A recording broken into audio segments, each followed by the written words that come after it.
அருகம் புல்லில் அசைவது யாரு? அறிவை விருத்தி செய்வது யாரு? மண்ணை குழைத்தால் வருவது யாரு? மண்ணை காக்கும் சாமியும் யாரு?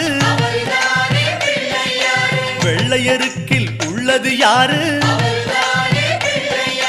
வெற்றி கொடுக்கும் நாயகன் யாரு? முன்னே வந்த சாமியும் யாரு? அவரும் வாழ்வது எங்கே கூறு?